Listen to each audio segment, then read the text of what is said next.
Buenas noches. Les damos la bienvenida al Colegio Mexicano de Posgraduados en Sexología, Asociación Civil, que como bien saben, cada primer miércoles de mes presenta una conversación con profesionales en sexología y personas invitadas. En esta ocasión, el doctorante en Sexología Humanista Roberto Hernández Ugalde desarrollará un tema controvertido, interesante y que invita a la reflexión: salud sexualmente transmisible. La realidad es que quisiéramos que así sucediera, pero escuchemos este mensaje emitido desde tierras chiapanecas. Roberto, gracias por seguirnos invitando a pensar, analizar y reflexionar. Te escuchamos. El siguiente cambio que aprendimos como sexólogos es que entonces no había que llamar enfermedades de transmisión sexual, sino infecciones de transmisión sexual, ¿no? Entonces pasó de ser las CTS, bueno, incluso antes llamadas enfermedades venéreas, que también ustedes lo saben, ¿no? Etimológicamente de Venus, la diosa del amor, la diosa romana. Entonces pasamos a infecciones de transmisión sexual. Y claro, este cambio de la nomenclatura sí nos aportó muchas cosas, ¿no? Una entre ellas es que eh, al nombrarlo como infección se centra más en la situación y condición y no en la persona, ¿no? Entonces, como una manera de desestigmatizar a la persona eh, que tiene en cierto momento de su vida una infección, ¿no? También esto contribuye a disminuir los juicios de valor y el estigma. También abre la posibilidad de una mayor responsabilización y reducir la culpa porque disminuye este binomio de hiciste algo mal y por eso te enfermaste, que es la concepción tradicional de la herencia judeocristiana que tenemos. Entonces, al plantearlo como una situación de vida temporal que está acotada, abre más posibilidades a que en vez de culparme por algo que hice o que no hice, me pueda responsabilizar de la situación. También el que se hable de una infección y que hable de agentes causales y de condiciones del ambiente que la provocan nos permite ayudar a reconocer los contextos y que no en todos los contextos se dan la misma cantidad o frecuencia o prevalencia de estas infecciones. Y al mismo tiempo nos permite visibilizar, al no ponerlo en la persona, sino en una situación contextualizada, pues nos permite visibilizar que es un problema de salud pública, ¿no? Pero bueno, esto también asumo que ustedes ya lo saben y dirán, bueno, no está diciendo nada nuevo. Eh, Ahora quiero hacer un salto y como ampliar el foco. Y quiero hablar entonces de lo que yo llamaría las infecciones de transmisión sociosexual y que tiene que ver con una mirada que incluso a los sexólogos nos sigue costando mucho trabajo modificar y que es una mirada patologizante.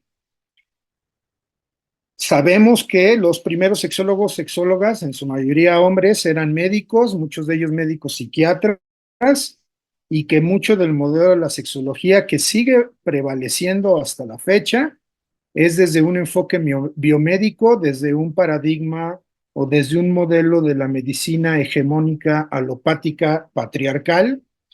Por lo tanto, eso condiciona una forma muy particular de mirar la sexología cuya base para mí está en la patologización. Es decir, todo está visto desde la enfermedad y no desde la salud. Y quiero compartir cinco dimensiones en las cuales yo considero que se observa esta patologización. La primera es el paradigma de lo disfuncional. Es decir, todavía seguimos hablando de muchas cosas que tienen que ver con algo que llamamos disfuncional, ¿no? Entonces hablamos, por ejemplo, de disfunciones sexuales o de disfunciones de la vida erótica. Hablamos de familias disfuncionales. Hablamos de conductas disfuncionales.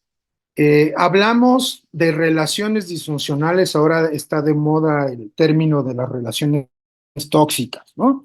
Pues es decir, seguimos moviéndonos desde un paradigma de que tiene que haber una función ideal y que todo lo que no entre dentro de esa función ideal es disfuncional, por lo tanto, en el fondo seguimos pensando que es patológico, ¿no? Y el tener esta mirada lo que hace es que, primero, que alguien nos tiene que decir cuál es ese ideal, ¿no? Entonces alguien nos tiene que decir cuál es el ideal de la familia funcional, cuál es el ideal de la vida erótica funcional, cuál es el ideal de la relación de pareja o el vínculo funcional, cuál es el ideal de las conductas funcionales en una sociedad como la que vivimos, ¿no? Entonces, si nos seguimos moviendo desde un paradigma de que las cosas y todo lo que sucede es disfuncional, siempre vamos a caer en la tentación de que entonces tiene que haber un modelo ideal, utópico, inalcanzable, que siempre va a ser además generador de frustración, ¿no? En vez de mirar qué sí es lo que hay y qué de lo que hay, qué posibilidades me regala y sí que puedo enriquecer, mejorar, probar, experimentar, pero más con una actitud de qué necesito sumar en vez de qué necesito restar, ¿no? Y esto tiene que ver, el paradigma de lo disfuncional también tiene que ver para mí con una mirada eh, puesta más en lo carencial, ¿no?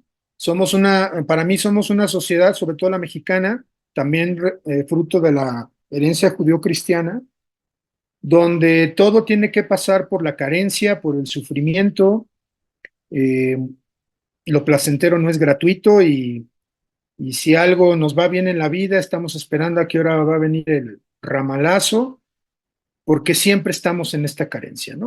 Las cosas no pueden estar bien, tiene que haber algo que tarde o temprano va a suceder que sea malo, y esto es otro elemento que para mí forma parte de lo disfuncional. El otro elemento para mí es este modelo que seguimos utilizando los sexólogos de una respuesta sexual lineal, ideal, que también termina siendo patologizante, porque también tiene que ver con algo que no está funcionando de manera adecuada. El hecho de que no nos podamos salir del término disfunción, es curioso ver, y me ha tocado ver propuestas y textos que hablan pues de acercamientos mucho más humanistas, más relacionales, pero que no proponen una terminología diferente, ¿no? Siguen hablando o seguimos hablando de disfunciones. Le cambiamos el apellido, ¿no? Antes le llamábamos disfunciones sexuales, ahora les llamamos disfunciones de la vida erótica o disfunciones de la experiencia erótica, pero nos cuesta mucho quitar ¿no? el término disfunción, y el término disfunción, pues por sí mismo sigue siendo patologizante porque habla de que es etimológicamente habla de una dificultad para la función, y otra vez planteando que tendría que haber una función ideal y que todo lo que no cumpla con criterios de función ideal, entonces es una disfunción. Y dentro de esta respuesta sexual, o sea, no solo es la curva de la respuesta sexual humana que todos y todas conocemos, sino también hay una serie de paradigmas que están detrás de esta respuesta sexual. Eh, por poner un ejemplo, pues tenemos el coitocentrismo, y bueno, yo diría no solo el coitocentrismo, sino el pre-coitocentrismo, o sea, todo este auge que hubo durante muchos años y que sigue habiendo del juego sexual previo, ¿no? Tiene que haber un juego sexual previo para que entonces la vida o la experiencia erótica sea muy chida, ¿no? Entonces, como si lo chido no fuera el sexo previo, sino ya la práctica que obviamente generalmente está centrada en el coito, ¿no? Entonces, por un lado el coitocentrismo, por otro lado el falocentrismo, que sigue estando totalmente vigente. Es bien curioso cómo tanto las propuestas de medicalización en varias de las consideradas disfunciones siguen estando basadas en cómo mantener una erección o cómo mantener cierto tamaño de un pene. La mayoría de los juguetes sexuales son fálicos. Hay muy pocos juguetes sexuales que lleven como a una experiencia sensorial más integral, sigue siendo genitalizado, centrado en los órganos sexuales. La dictadura del orgasmo, ¿no? Donde pareciera que la mayoría de los encuentros tienen que estar centrados también en un orgasmo, y generalmente un orgasmo también centrado en la zona pélvica del cuerpo y no en sensaciones orgásmicas generalizadas. Y entonces todas estas condiciones que estoy mencionando están detrás, ¿no? Y también están detrás desde un marco relacional. También se viven las llamadas disfunciones como una dinámica relacional de yo estoy bien y tú estás mal, ¿no? O sea, tú tienes la disfunción, yo no, o al revés, ¿no? O bueno, si tenemos los dos una disfunción diferente, bueno, pues ya nos consolamos, ¿no? Pero no se logra ver como la dinámica relacional ni el significado metafórico que cada malestar en la vida erótica puede tener, ¿no? Entonces, ese es un segundo elemento que para mí sigue como nutriendo una mirada patologizante. La tercera, y esa es una reflexión muy reciente y bueno, creo que las tres que voy a decir a continuación probablemente sea crucificado por lo que voy a decir.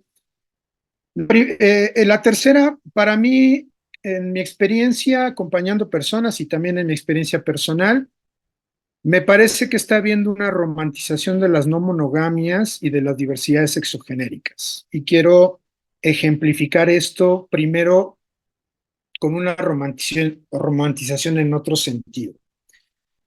Paco mencionó que yo estoy acá en San Cristóbal, yo estoy en Chiapas, llevo 27 años viviendo en Chiapas. Y a mí me ha tocado ver eh, cómo se ha dado históricamente la romantización de la pobreza y la romantización del indigenismo. Eh, es decir, hay una creencia de que la gente pobre por ser pobre es buena. Y hay una creencia de que la gente o las personas indígenas por ser indígenas son buenas. Y no es así. Y tampoco estoy diciendo lo contrario, ¿no? O sea, porque al final, tanto las personas en situación de pobreza como las personas pertenecientes a pueblos originarios son personas. Y como personas, pues también tienen sus partes chidas y sus partes no tan chidas, ¿no? Sin embargo, socialmente se da como esta romantización, y voy a poner otro ejemplo desde los ecofeminismos. Desde el modelo del ecofeminismo hay distintos modelos también de relaciones de género y relación con la naturaleza, pero desde el modelo tradicional del ecofeminismo se cree que las mujeres, por el solo hecho de ser mujeres, tienen una mejor relación con la naturaleza y con los recursos naturales y con la tierra, solo por el hecho de ser mujeres, ¿no? Lo cual también es una romantización, ¿no? Porque todas las personas podemos tener conductas de cuidado y de relación cuidadosa con la naturaleza, como también podemos tener conductas depredadoras de la naturaleza. Y no pasa necesariamente por el hecho de ser hombres o ser mujeres, que sí está condicionado por el género y el sistema patriarcal, eso es indudable, pero no podemos asumir que todas las mujeres tienen una relación amorosa con la tierra, porque eso implica que es resultado de su instinto materno y de esa capacidad innata que todas las mujeres tienen para el cuidado de los hijos y por lo tanto tienen el cuidado de la naturaleza.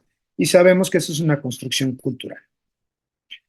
Bueno, dicho esto como referente, me parece que además creo que es algo natural que suceda, ¿eh? Cuando rompemos paradigmas hegemónicos, es natural y lógico que romanticemos los nuevos paradigmas, ¿no?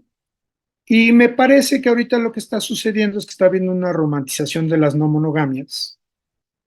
Eh, por ejemplo, ¿no? Se dice que las no monogamias van a enriquecer las relaciones y los vínculos de pareja, ¿no?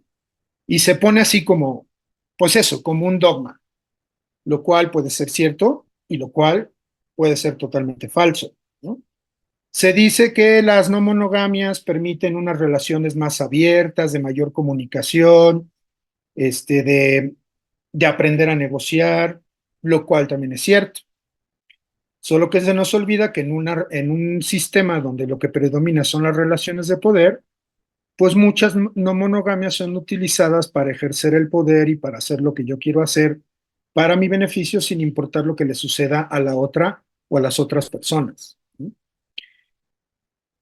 Y lo mismo creo que está pasando no con el hecho de que haya diversidad sexogenérica, sino con el vincularse con personas de las diversidades, ¿no? Entonces, o sea, también está esta romantización de, entonces, como los vatos heterosexuales son nefastos, entonces voy a empezar a relacionarme con personas de otras diversidades, porque pues ellas ya tienen, o ellas ya tienen una mirada más abierta, tienen una forma distinta de relacionarse, puede haber relaciones más equitativas y más horizontales. Y otra vez, en muchas experiencias es cierto y en otras no, porque también las personas de las diversidades son personas y siguen estando atravesadas o seguimos estando atravesadas por un sistema patriarcal que lo tenemos hasta el tuétano de los huesos, ¿no? Eh, entonces, pongo como algunos ejemplos de lo que quiero decir con esto, ¿no? Con esto no estoy diciendo que estoy defendiendo la monogamia y que estoy defendiendo la heteronormatividad para que no se vaya a pensar esto, pero sí creo que tenemos que ir mirando que al ir construyendo modelos alternativos distintos a los hegemónicos, inevitablemente también terminamos romantizando estas alternativas, creyendo que per se son buenas, son mejores, nos van a ayudar a enriquecer, a modificar, a tener una vida sexual o sexoafectiva más saludable, y la verdad es que no es así. ¿Y por qué creo que no es así? Porque, bueno, tiene que ver con el quinto punto que ahorita voy a mencionar. Pero del tercero me quedo hasta allí y lo retomo con el quinto punto. El cuarto punto que para mí está mm, puesto en la patologización es lo que yo le llamo el síndrome del ombliguismo, y en el cual tenemos que ver muchos terapeutas, sexólogos, sexólogues, y que tiene que ver con algo que yo llamo la apatía político-pedagógica. ¿A qué me refiero con esto del síndrome del ombliguismo?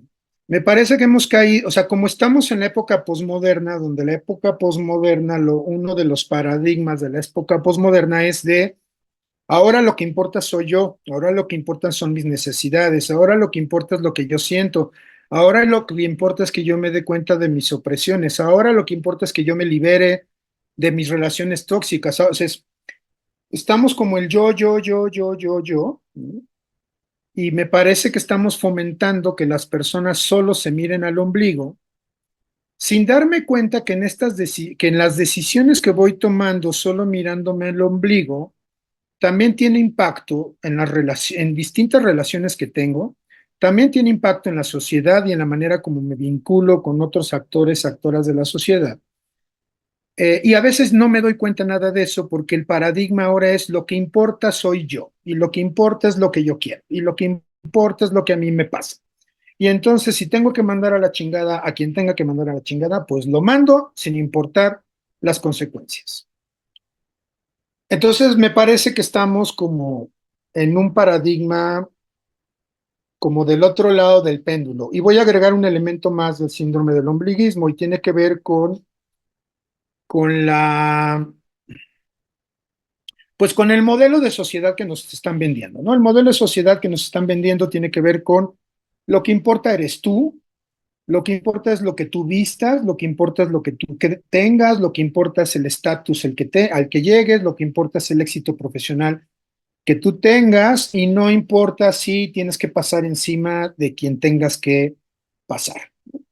Pero además, esta mirada individualista y de consumo individual está rompiendo desde hace muchos años, que tiene que ver obviamente con el sistema capitalista neoliberal, pero está rompiendo todas las estructuras comunitarias y colectivas, ¿no? Es decir, antes, por ejemplo, nosotros sexólogos hemos criticado, por ejemplo, mucho el modelo tradicional familiar donde están los abuelos, las abuelas, padres, madres, tíos, tías, primos, hermanos, hermanas, porque atentan contra la capacidad de decisión individual. Pero lo que dejamos de ver es que también esos modelos de familias ampliadas eran una base de sobrevivencia comunitaria, eh, porque las comunidades y sociedades pequeñas estaban estructuradas en familias ampliadas. Entonces, cuando vamos quitando estos elementos de no, ahora tiene que ser la familia nuclear, papá, mamá e hijos, ¿no? Y entonces reducimos las posibilidades de redes comunitarias de apoyo, ¿no? Y ahora no, pues ahora cada quien puede ser un papá autónomo, una mamá autónoma y puede estar con sus hijos. Ah, pues ahora también tú puedes ser alguien solo que vivas con tus perrijos o tus gatijos. O tú puedes ser también una persona que viva sola. Y eso no cuestiono ninguna de estas opciones, son parte de las diversidades familiares, ¿no? Sin embargo, a nivel de la sociedad, lo que está sucediendo es que se están pulverizando todas las redes de apoyo comunitarias, ¿no? Y entonces lo que se incrementan son los patrones de consumo, porque si antes bastaba un vehículo o dos vehículos para toda la familia, ahora cada quien tiene que tener su vehículo propio. Si antes bastaban dos o tres habitaciones para una familia, ahora se necesitan siete, ocho habitaciones porque cada quien tiene que tener su propia habitación. Si alguien tiene ya vida independiente, pues ya no tiene que regresar al espacio familiar, sino ahora cada quien tiene que tener su casa, su departamento, su vehículo, sus propiedades. O sea, hay todo un modelo exacerbado de consumo que además de fracturar las redes de apoyo, pues también termina fracturando las relaciones con la naturaleza y qué es lo que está sucediendo.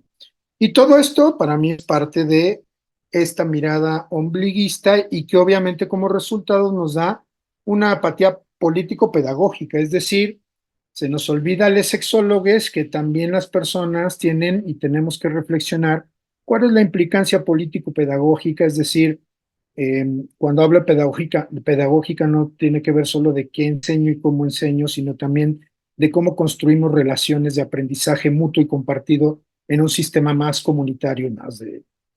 Que, por ejemplo, una de las propuestas de las no monogamias, para que no se queden con la idea de que estoy en contra de las no monogamias, es ir justo a estas comunidades, ¿no? Comunidades de vínculos sexoafectivos comunitarios, donde no solo se comparten las corporalidades y la vida erótica y la vida afectiva, sino que también pueda ser una comunidad de apoyo, de cocrianza, de les hijes o de les niñes, que pueda ser una comunidad de apoyo económico, productiva, que dé sostén, ¿no? Por ejemplo, eh, una versión no basada en lo sexoafectivo, pero desde la mirada sustentable, son las ecoaldeas, que es todo un movimiento que está cobrando fuerza en el sur del continente y que tiene que ver con este modelo de familias que decidimos compartir la crianza, la producción, el cuidado del medio ambiente, las relaciones familiares. Ahí no hablan explícitamente tanto de estos vínculos poliamorosos o sexoafectivos compartidos, lo que sí se hacen desde el planteamiento de las no monogamias, ¿no? Desde ahí hay experiencias que ya están siendo exitosas y muy ilustrativas de este regreso al sentido comunitario, también como una manera de defendernos del capitalismo depredador, ¿no? Entonces, un poco a eso me refiero con el síndrome de López. Y la última es que me parece que estamos en un momento también de atrapamiento entre la paradoja del binarismo y del generismo y del bigenerismo. ¿Y qué quiero decir con esto? No me refiero solo obviamente el binarismo tiene que ver con toda la propuesta de las diversidades exogenéricas, pues señalan y cuestionan el modelo binario de nuestra sociedad de la mirada binaria. Lo que sí creo es que seguimos atrapados, aunque no queramos, en el binarismo, ¿no?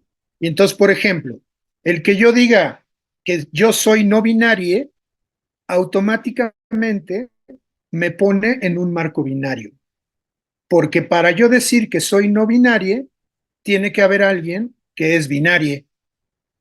Entonces no hay manera de salirnos del binarismo, aunque estemos creando una terminología pues que sea menos binaria, que sea más inclusiva, con lo cual también creo que se han dado avances muy importantes y relevantes, pero de entrada estamos como en una paradoja, ¿no?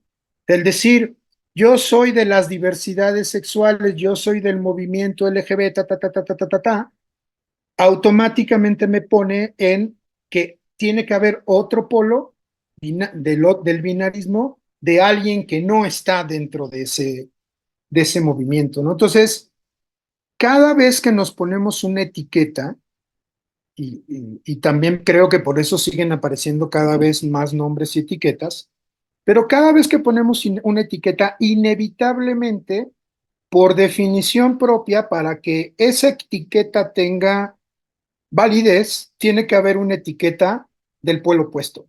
Si no, no existe, ¿no? Hay una canción que dice, lo invisible solo existe porque no se ve. Y ese es como un ejemplo de la paradoja, ¿no? Es como, ¿por qué puedo llamar a algo invisible?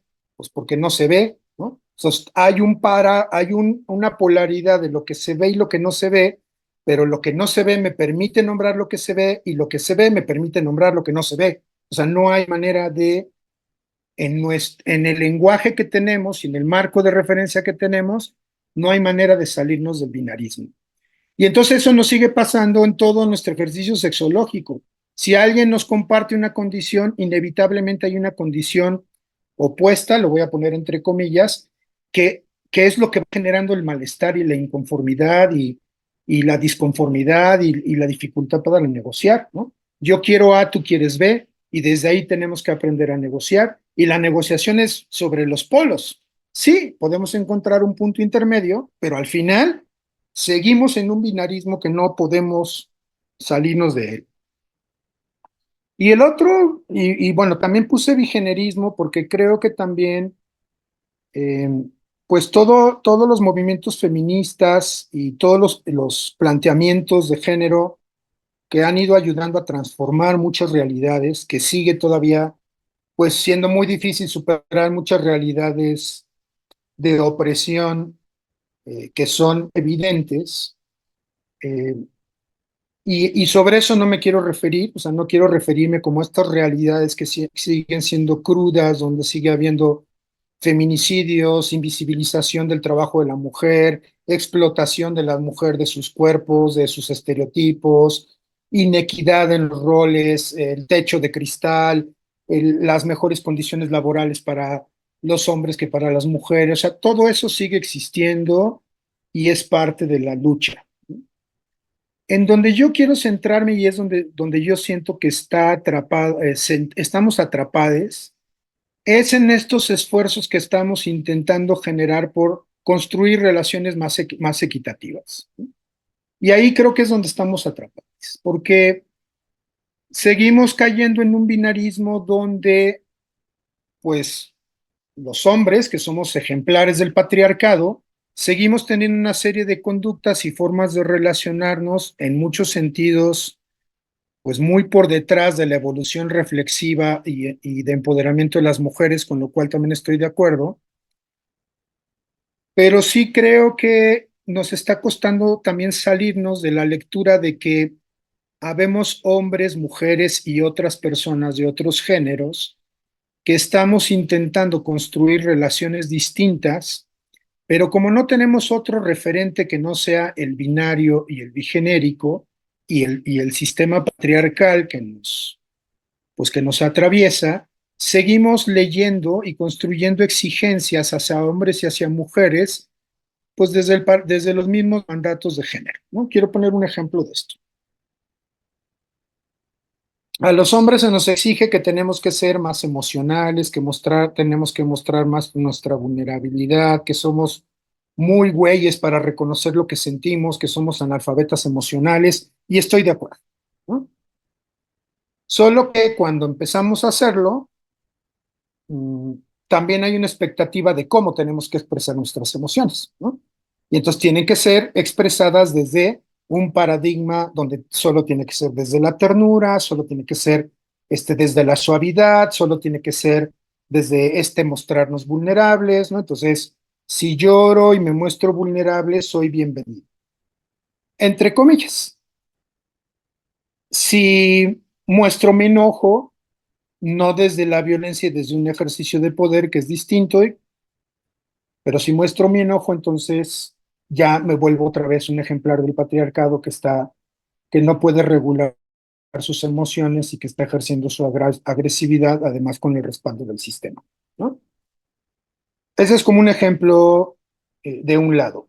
Con las mujeres está siendo mucho más evidente algo de lo que yo estoy diciendo ahorita, ¿no? Las mujeres que se insertan en el mercado laboral, que empiezan a tomar decisiones asertivas, que empiezan a poner su energía agresiva en la toma de decisiones, que empiezan a poner su energía en poner límites, en no dejarse, en tomar decisiones, entonces son vistas como, ah, ya están actuando como los hombres, ¿no? Entonces, no nos podemos salir de este paradigma patriarcal. Ah, ya están ejerciendo también machismo. Hombres y mujeres y personas estamos atravesados por el machismo, ¿no? Es un ejemplo de lo que acabo de decir. Quiero poner otro ejemplo ya para pasar a la siguiente, porque ya me estoy alargando. Hay conductas que hacemos los hombres u otras personas, pero que como son leídas desde el paradigma patriarcal, pareciera que solo los hombres las hacemos y que además se han ido acuñando términos para ello, ¿no? Entonces tenemos el mansplaining, tenemos el gaslighting, ¿no? O sea, tenemos una serie de términos que describen conductas que los hombres hacemos hacia las mujeres, donde la base es la misoginia y el machismo, y estoy de acuerdo, pero cuando lo hacen otras personas, y no hablo solo de las mujeres, cuando lo hacen personas que se asumen de identidad de género mujer u otras identidades, no se nombran de esa manera porque esos términos están acuñados solo para los hombres, ¿no? Y sin embargo también son conductas que todas las personas hacemos, no solo los hombres lo hacemos, todas las personas lo hacemos. Pero entonces cuando otras personas de otras identidades lo hacen, pareciera que no son resultado del sistema patriarcal, ¿no? Son resultado de que es un recurso de protección, es un recurso de defensa, es porque son víctimas del sistema, ¿no? Es como hay toda una lectura totalmente diferente de una misma conducta dependiendo del género al que pertenezcamos. Entonces, si una mujer hace también un gaslighting, porque también lo hace, y por poner un ejemplo, lo hace con nuestra dificultad para expresar emociones, a lo mejor, no, a lo mejor, los hombres lo hacemos muchas veces en la parte cognitiva, ¿no? O hacemos el mansplaining, lo hacemos en la parte cognitiva y le explico a la mujer como si fuera una ignorante. Y la mujer también me explica a mí cómo debo vivir mis emociones como si fuera un ignorante de mis emociones. Pero a eso no se le llama gaslighting porque no lo está haciendo, o mansplaining, o womansplaining, porque no lo está haciendo un hombre, ¿no? Lo está haciendo otra persona, ¿no? Ahí creo que estamos muy atrapados, porque está costando mucho eh, la autorreflexión en torno a qué es lo que yo sí hago y cuáles son las decisiones que yo sí tomo para generar este tipo de relaciones. Como el paradigma es desde una relación de poder donde los hombres estamos arriba y las mujeres están abajo, entonces pareciera que la lectura es que todo lo que haga la mujer en una relación heteronormada es resultado de la opresión y del sistema patriarcal. Y sí, y al mismo tiempo no. Y ese no se está logrando ver, ¿no? Y entonces me parece que está habiendo una gran dificultad me parece en un sector cada vez más amplio de las poblaciones, donde sí nos estamos dando esta posibilidad de reflexionar y de intentar construir unas relaciones diferentes, pero nos seguimos quedando atrapados en esta paradoja del binarismo y del generismo. Creo que estoy diciendo algunas cosas que pueden parecer medio sacrílegas en el ámbito de la sexología, pero bueno, son, como dije, son mis miradas. Entonces, para dar un pasito hacia entonces, como por dónde creo yo que va la onda. Todo lo que acabo de mencionar ya en un buen rato tiene que ver con lo que está en la flecha morada, que es una mirada patogenética de la salud, de las relaciones, de la sexología. Y ya lo mencioné, no lo voy a explicar tanto, ¿no? O sea, es basado en la carencia, basado en la enfermedad, o solo quitar los síntomas, y la sexología hacemos mucho de esas cosas, o solo por resolver o curar, ¿no? Un maestro nuestro de varios de nosotros decía que parecíamos mecánicos del sexo, ¿no? Entonces no se te para, ¿cómo le hago para que se te pare? No, lubricas, ¿cómo le hago para que lubriques? No te sientes feliz, ¿cómo le hago para que te sientas feliz? Eh, Obviamente este modelo le expropia todas las capacidades a las personas y está basado siempre en el miedo a la enfermedad y en el miedo a la muerte. Es decir, lo que tenemos que hacer es ver cómo lo hacemos para sobrevivir. Si regresamos a lo más básico que estábamos hablando de las infecciones de transmisión sexual, es, entonces, ¿cómo le hago yo para protegerme de que tú no me contagies de nada? ¿No? Esa es la mirada básica. Porque entonces el miedo es a que si yo me vinculo y me relaciono, tú me vas a contagiar de algo. O de una infección de transmisión sexual, o de tu toxicidad, o de tu pinche machismo, o sea, es como todo el tiempo estamos buscando cómo protegernos de que nos jodan la existencia las otras personas. Esa es una mirada patogenética, ya no solo la sexología de la vida. Y entonces, para mí es cómo podemos transitar y construir un modelo que se llama salugénico, y que no me lo estoy inventando yo, y esto surgió de una investigación que es un tipo que se apellidaba Antonovsky, que se puso a entrevistar a personas sobrevivientes de los campos de concentración nazis de la Segunda Guerra Mundial y se encontró con que había dos tipos de personas, yo lo pongo entre comillas porque para mí más bien eran dos tipos de actitudes ante la vida, más que dos tipos de personas. Antonovsky decía, hay quienes sobrevivieron a los campos de concentración y el resto de su vida quedó marcado por esa experiencia de vida, ¿no? Y hay quienes salieron de los campos de concentración, lograron darle vuelta a la página y lograron reconstruir y rearmar su vida. Dice, y esa es una gran diferencia. Hay quienes se quedaron anclados en la experiencia traumática y hay quienes lograron dar la vuelta a la página y lograron como construir una vida diferente a partir de lo que habían vivido. Y entonces lo que plantea Antonovsky es que este enfoque salugénico se refiere como a esta capacidad de, más que mirar la carencia y la enfermedad, es poder mirar la salud y sobre todo los recursos que tenemos para la salud, ¿no? Y voy a poner un ejemplo muy típico en las formaciones que llevamos en psicoterapia. Los famosos mecanismos de defensa. Los famosos mecanismos de defensa, como su nombre lo indica, pareciera que tengo estos mecanismos siempre para estarme defendiendo de algo, ¿no? Y es muy diferente llamarles mecanismos, y además los nombres como están tipificados, por ejemplo, el típico evasión, ahora popularmente lo podemos usar y decir, es que estás evadiendo, ¿no? Y entonces diagnostico a la persona y digo, es que está evadiendo, está retroflectando, está racionalizando, como incluso desde una mirada un poco despectiva, como de puta, o sea, es como, no tiene capacidad de ser auténtico, entonces utiliza los mecanismos de defensa. Es muy diferente llamar mecanismos de defensa que mirarlos como recursos de autoprotección, porque todos los mecanismos de defensa que hemos desarrollado a lo largo de la vida tienen que ver con que justo a través de esos mecanismos logramos sobrevivir social, afectivamente, psicoemocionalmente, ante las heridas y ante el entorno y ante las figuras que nos cuidaron y que nos descuidaron y que nos lastimaron, ¿no?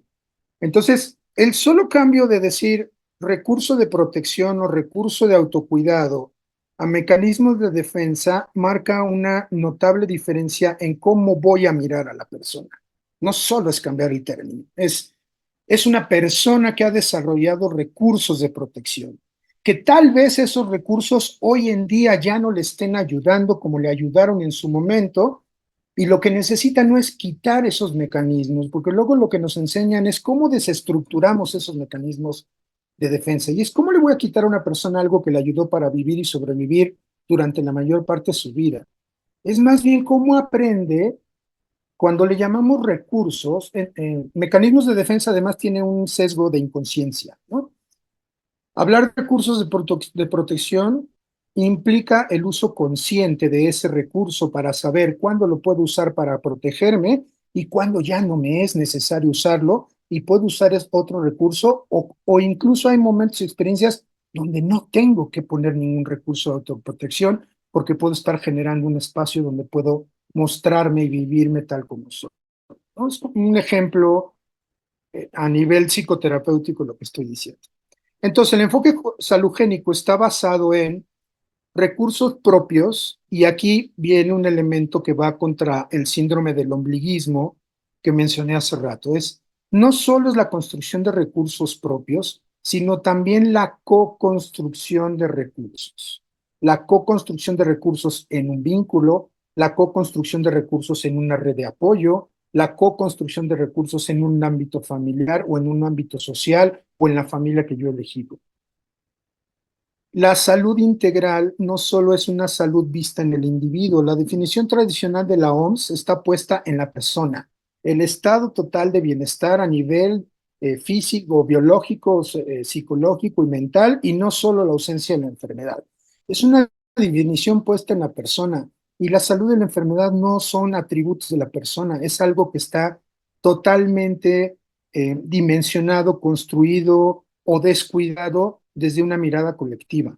Entonces, lo que yo hablo es de una salud integral colectiva sostenible, es decir, no basta que yo tenga que cuidarme, y muchas veces en terapia enseñamos eso. Sal a correr, aliméntate bien, haz tus recursos de meditación, o sea, como si todo dependiera de la persona, sin darnos cuenta de que eso no va a suceder si no hay una red comunitaria de apoyo. Sabemos, por ejemplo, que la violencia intrafamiliar, la violencia de género está justamente basada en despojar a la mujer de sus recursos de apoyo y de recursos comunitarios. Pues lo mismo pasa con todas las personas. Por lo tanto, también en el enfoque salugénico hablamos de un proceso de autocuidado y de autosanación, y pongo ahí IC, o sea, no voy a dejar de decir individual y colectivo, retroalimentado de manera relacional.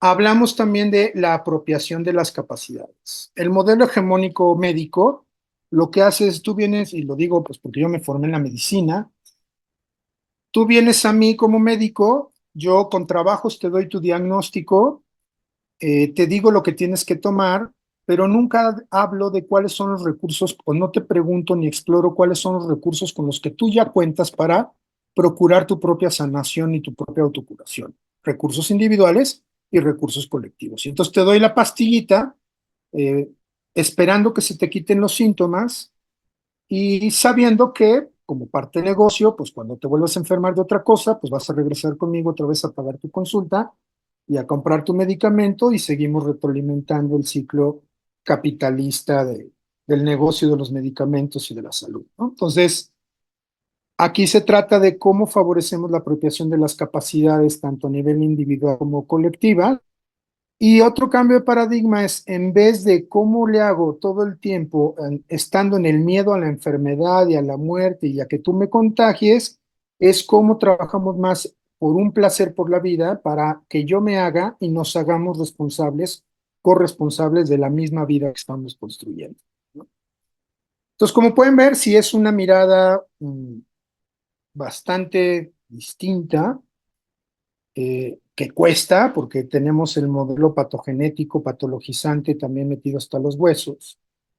Pero sí creo que tenemos también, les sexólogos, les terapeutas, les acompañantes, otra serie de recursos que ya tenemos para poner al servicio no solo de lo individual, sino también de lo relacional. Por eso hoy en día también el enfoque relacional está cobrando mucho auge, porque la relación terapéutica, la relación de ayuda es mutua, ya no desde esta frase cliché de yo no vengo a enseñarle nada a la persona, yo solo vengo a aprender de la persona, sino desde realmente una construcción de una relación en donde nos trastocamos mutuamente en una relación de ayuda, y eso es llevado a la vida.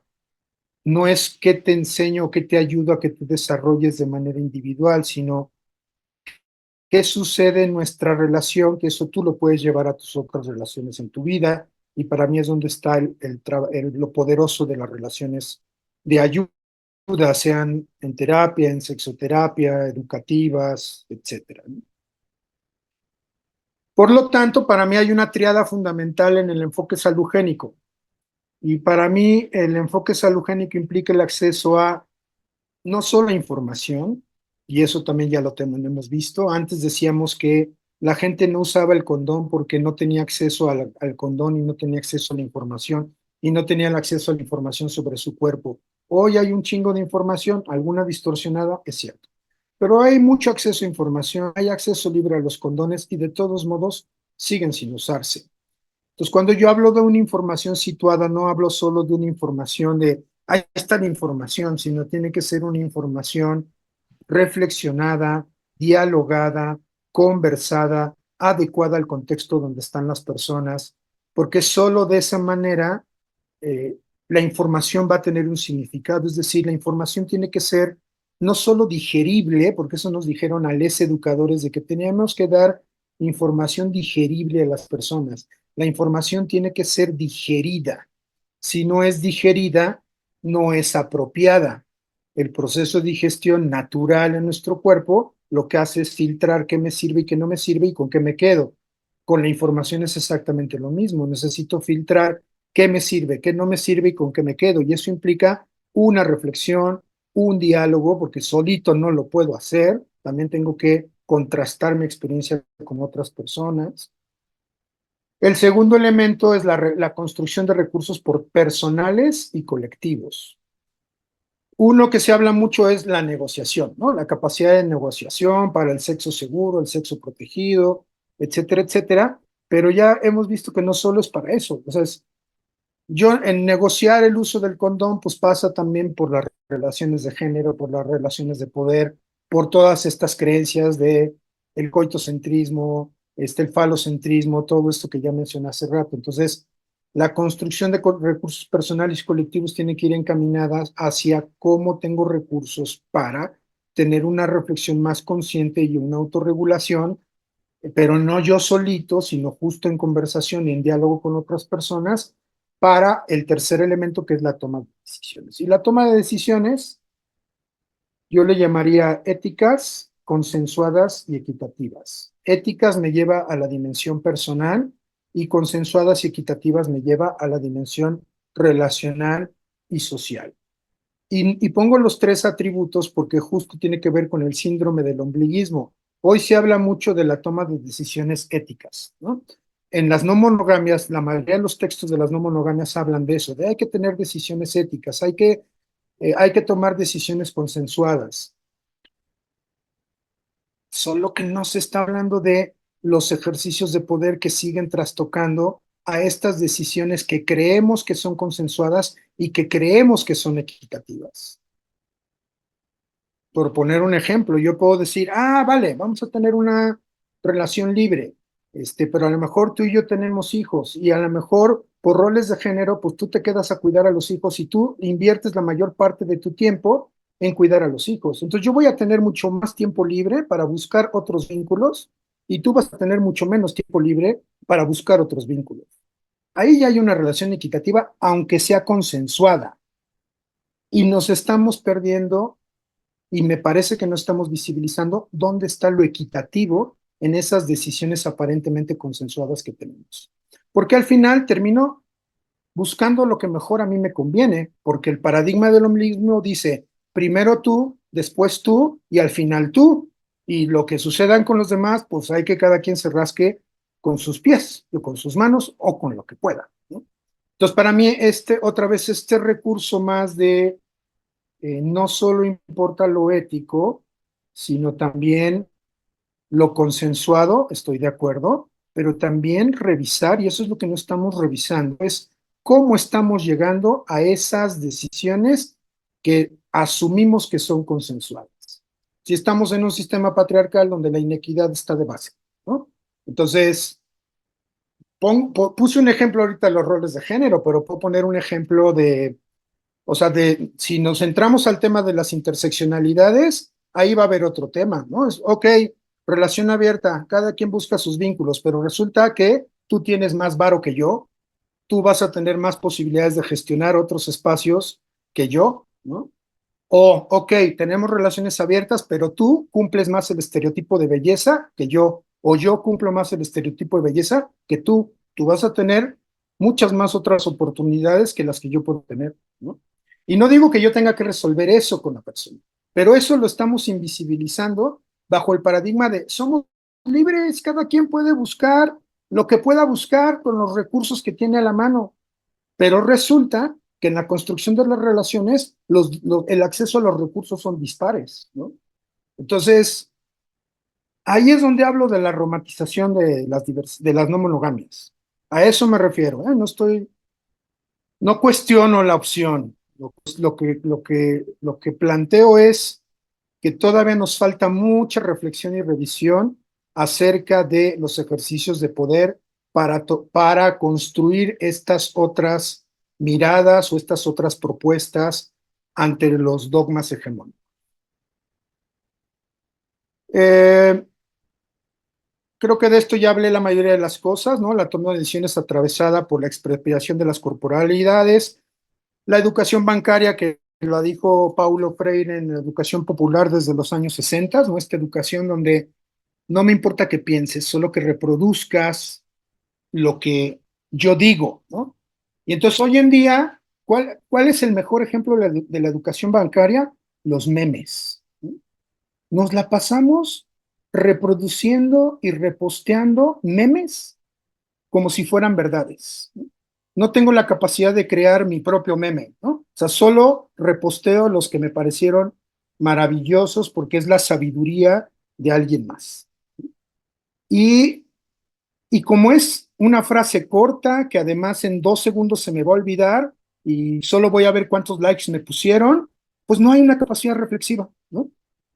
Ese es Paulo Freire, creo yo, no lo sé, ¿verdad? Pero diría, es hoy una de las manifestaciones de la educación bancaria. Y el otro elemento es este que puse ahí como el fast food, el fast think, el fast feel y el fast fuck. Estamos en un modelo de la comida rápida, ¿no? Y además de atragantarnos con la comida rápida, ¿no? Ahora, antes el vaso de palomitas era de 100 gramos y el refresco era de 100 mililitros. Hoy nos venden un medio kilo de palomitas y litro y medio de refresco. Y un día saliendo del cine me puse a ver las butacas y todos los vasos estaban a la mitad y todas las cajas de palomitas a la mitad o tiradas en el suelo. Pero lo que importa es comer rápido, ¿no? Y abundante y atragantarme con lo que como. Entonces el fast food es comer rapidito, en chinga. El fasting es piensa rapidito, no te detengas mucho. Si algo ya no te gusta, muévete el lugar. El fast feel es siente rapidito, ¿no? Ya Bauman en su libro de las relaciones líquidas lo explica mucho mejor que yo. Estas relaciones ya con fecha de caducidad desde que inician, con obsolescencia programada, no solo de los aparatos eléctricos, sino también de los vínculos y las relaciones. Entonces, siente rapidito y a la que sigue, y obviamente, pues fast talk, ¿no? Entonces, pues cojamos rapidito, y a la que sigue, porque pues ya si no me gustó cómo te lavaste los dientes, pues ya tengo la libertad de ir y buscarme a alguien más, porque pues porque ya, ¿no? Entonces, creo que también el resultado de esto que estoy diciendo me parece que estamos en una sociedad hoy con una gran incapacidad de sostener el deseo, de sostener la emoción, de sostener lo que antes le llamaban compromiso y que el cuestionamiento del amor romántico vino a madrearlo porque pareciera que el compromiso es un elemento del amor romántico.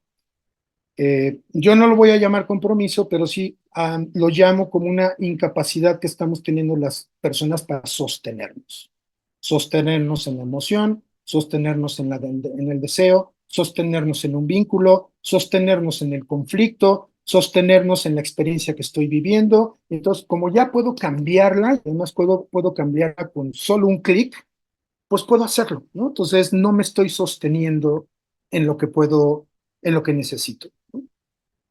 Me faltaba como comentar sobre esto. Por lo tanto, entonces para ir resumiendo, ir cerrando, es transitar del miedo a la enfermedad, que está basado en la culpa y por lo tanto en el miedo a la responsabilidad, a poder mirar la salud y el placer, sí como derechos, pero estos derechos son, como ya dije varias veces, individuales y colectivos, y que solo mirándolo así, como individual y colectivo, podemos favorecer la apropiación y la corresponsabilidad en el ejercicio de los mismos. Si no, vamos a seguir en el binarismo de que alguien violenta mis derechos y yo tengo que defenderme de mis derechos. Es el mismo paradigma, ¿no? en vez de cómo le hacemos para construir nuestros derechos. Y entonces, pues cierro con la frase de por qué el título.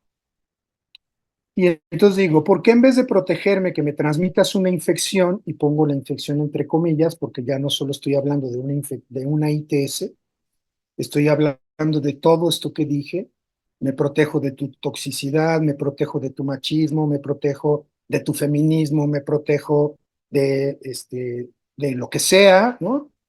¿Por qué en vez de protegerme y todo el tiempo estarme protegiendo, como me defendiendo, de hecho diría defendiendo, de que me transmitas una infección y de que tú te protejas o te defiendas de que yo te transmito una infección, ¿por qué mejor no nos transmitimos salud?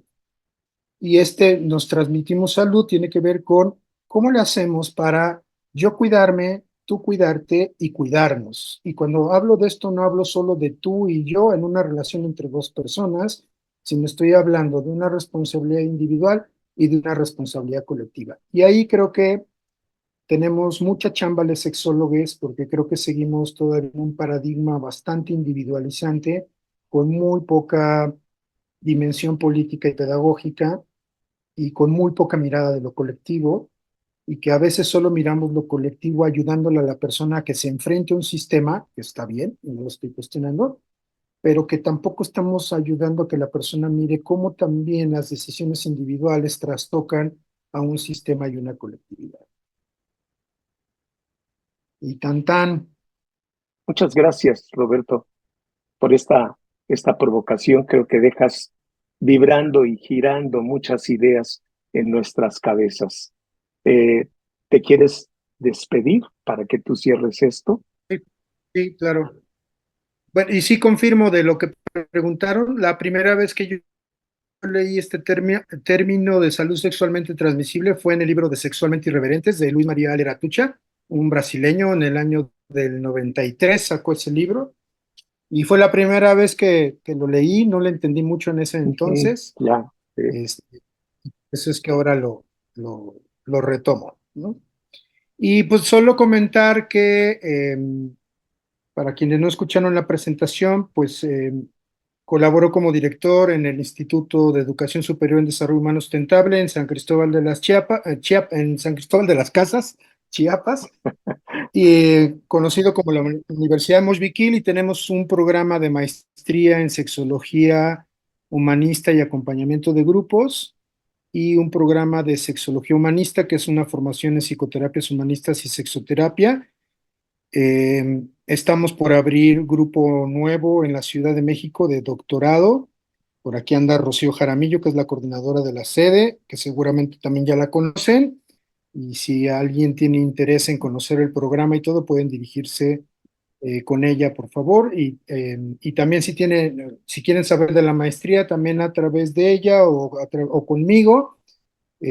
Tenemos ahorita grupos en San Cristóbal, en Oaxaca y en Ciudad de México, tanto de maestría como de doctorado, y queremos ver si abrimos un grupo de doctorado en Mérida en un par de meses. Entonces también si a alguien le interesa o sabe de alguien que le puede interesar, pues estaría genial que se acerquen. Entonces a través de, pues también de Paco, de Elena, que tienen mis datos, también pueden solicitar mi teléfono y ya. O si no, pues entrar también a Facebook, a Universidad Moshvikil o a Posgrados Moshvikil, y ahí van a encontrar información de la maestría del doctor. Nuevamente, Roberto, muchas, Pues muchas muchas gracias y gracias. a toda la gente que asistió también, muchas gracias. Y ahora sí, podéis ir a descansaros de este día del trabajo.